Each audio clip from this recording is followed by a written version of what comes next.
28واں پارہ سورۃ الممتحنہ آیت نمبر 10۔ آیت نمبر 10 کل آدھی ہو چکی تھی، آدھے سے آج پھر پڑھنا۔ اعوذ باللہ من الشیطان الرجیم، بسم اللہ الرحمن الرحیم۔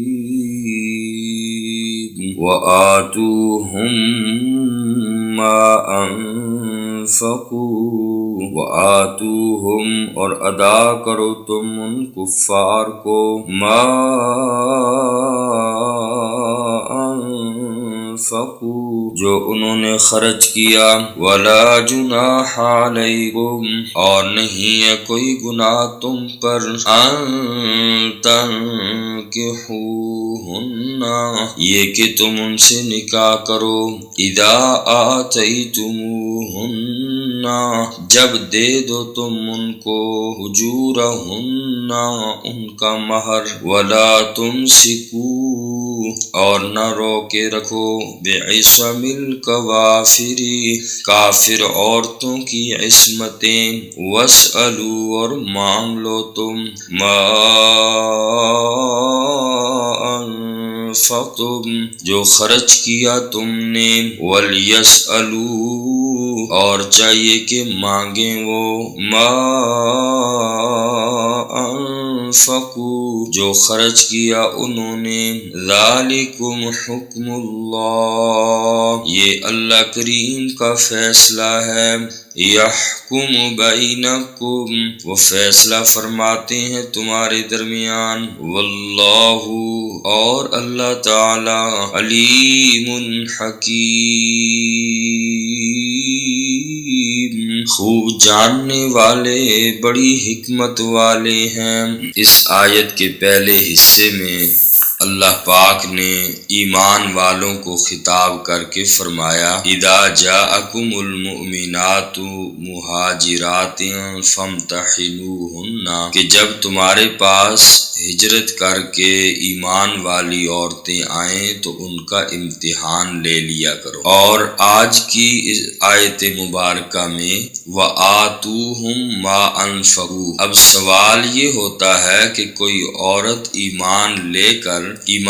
لا کر دارالاسلام میں آ جائے، یا کوئی مسلمان عورت مرتد ہو کر کافروں کے پاس چلی جائے، تو دوسرے نکاح کے لیے ان کے مہر کا کیا حکم ہے؟ جو پہلا خاوند ادا کر چکا ہے تو اس کا کیا حکم ہے؟ تو فرمایا کہ جب کوئی عورت کافر شوہر کو چھوڑ کر تمہارے پاس آ جائے، مسلمانوں کے پاس آ جائے، تو کفار کو مہر کا خرچہ دے دو، پھر تم مسلمان اس عورت سے نکاح کرنا چاہو تو نکاح کر سکتے ہو، اس میں کوئی حرج نہیں، جبکہ تم ان کو مہر ادا کر دو، گویا دوسرے نکاح کے لیے تمہیں پھر مہر ادا کرنا ہوگا۔ لیکن اس کے برعکس اگر کوئی مومنہ عورت اللہ نہ کرے مرتد ہو کر کافروں کے پاس چلی جائے تو اسے اپنے پاس نہ روکو، کیونکہ مرتد ہونے کے بعد ان کا مومن آدمی کے ساتھ نکاح خود بخود فسخ ہو جاتا ہے، ختم ہو جاتا ہے، لہٰذا ان کو روکنے کا کوئی فائدہ نہیں، اور تم نے ان عورتوں پر مہر کی صورت میں جو خرچ کیا ہے اس کا تم کفار سے مطالبہ کر سکتے۔ اسی طرح جو کافر شوہر کی بیوی ایمان لا کر تمہارے پاس آتی ہے تو وہ کافر بھی مہر کا مطالبہ کر سکتا ہے، یعنی یہ دو طرفہ معاملہ ہے۔ تو اس آیت میں بھی یہی فرمایا وآتوہم